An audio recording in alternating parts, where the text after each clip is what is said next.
Today, as you get settled,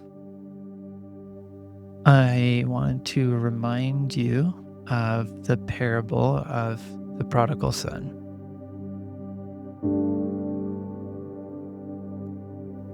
This parable that Jesus taught really is one of the best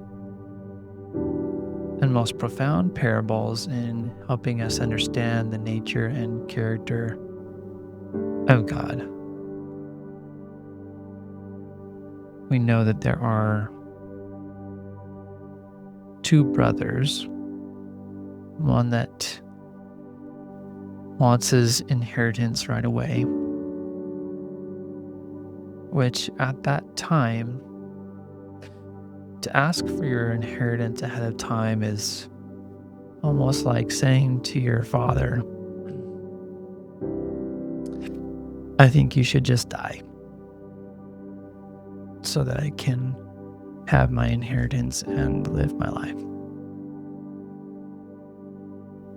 And even at that kind of request, a father back at that time would not be happy.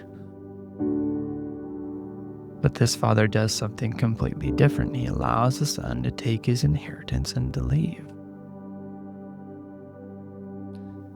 And we know that this son goes and he squanders the inheritance on riotous living, finds himself without friends, without support, and thinking that he'd rather he might just eat the slop of the pigs. But then he comes to himself.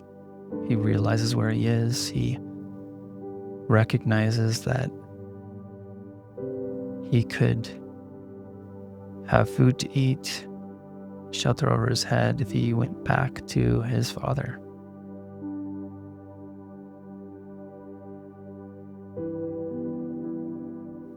And I'm sure that he felt all sorts of shame, dishonor, in coming back. And so he rehearsed to himself, and the plan was to be a servant.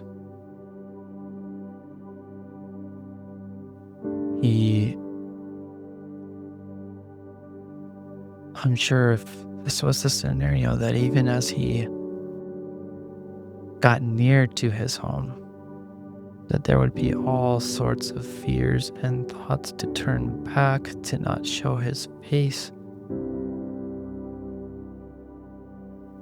All sorts of stories going on in his mind about how much his father would disapprove of him, would reject him, would consider him unworthy.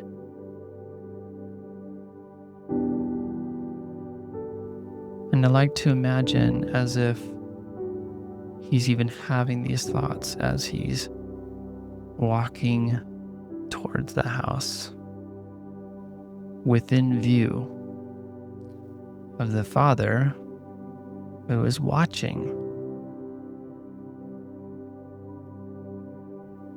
And that if this father had not been watching, that the son could have turned around. The father runs to him, and the son rehearses his plea to be a servant. The father doesn't even address that plea, but says to his real servants, I want you to go get a new robe, new shoes, place a ring on his finger, these things that symbolize the truth of who he is as my son. And also go kill the fatted calf and let us celebrate.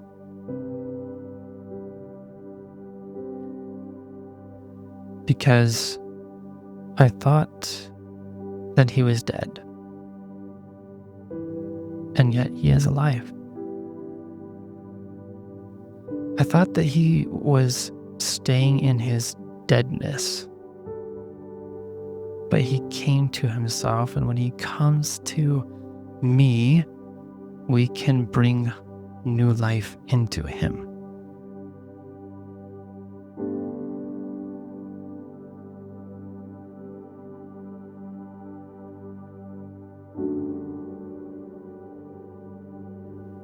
Now, you might feel like the brother who is ashamed, who has made mistakes, or you might feel like the other brother who was upset, felt some injustice, that there was celebration going on for his younger brother when he never truly felt celebrated.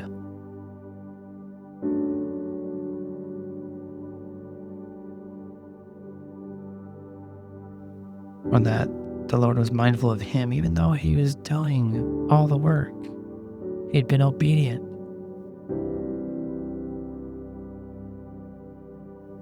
And the Father, kind to this son as well,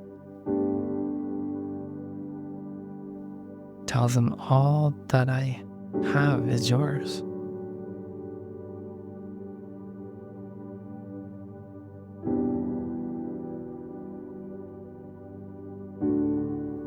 And should we not rejoice?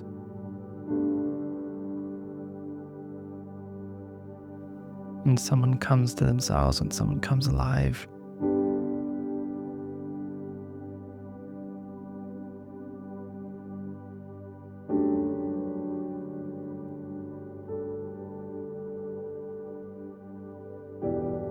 this is the kind of Father in heaven that we have.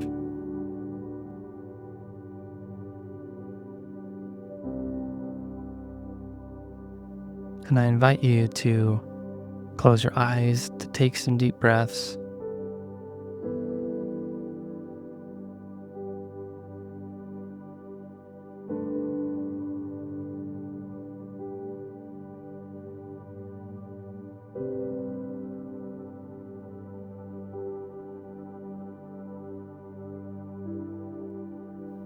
And invite you to imagine walking along a dusty trail.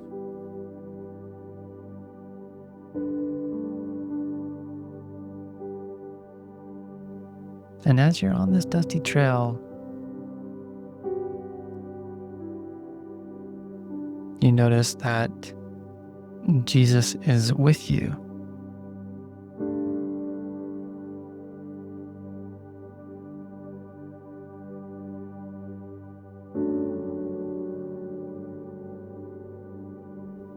And for some reason, he's really excited.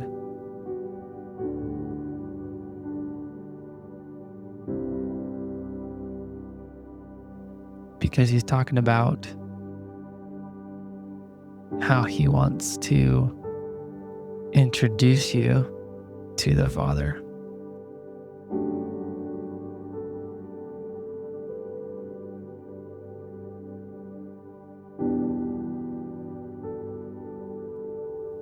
He says, oh, man, you're going to love this.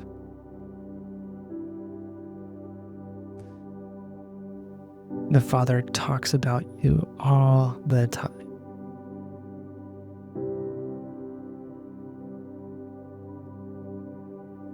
Now, you might not believe this, but he is just always watching you, and he knows what you're doing, and he's so proud that you're his son or daughter.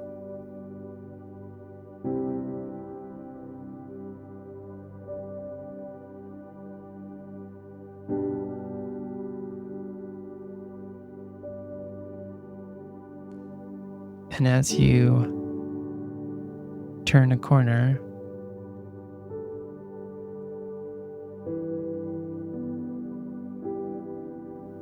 there's a house, and in the distance you see the Father.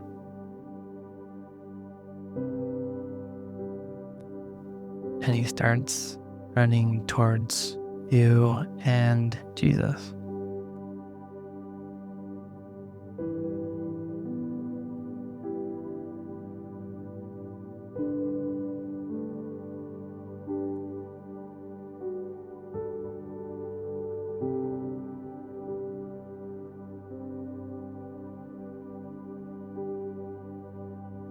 And he just embraces you.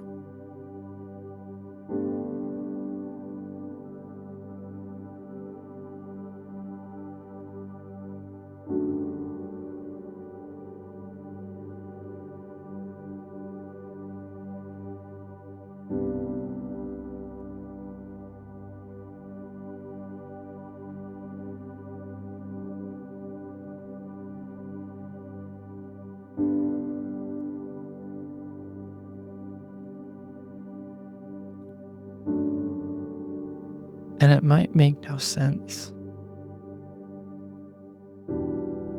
why there would be so much love.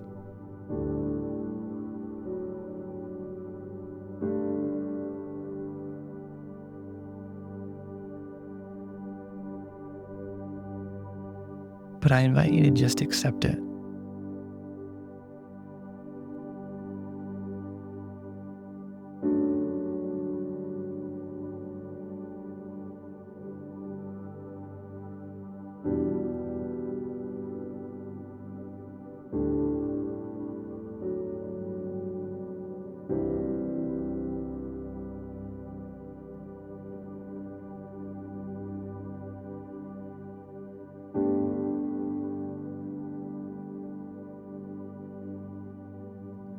Father, what do you want to say to me?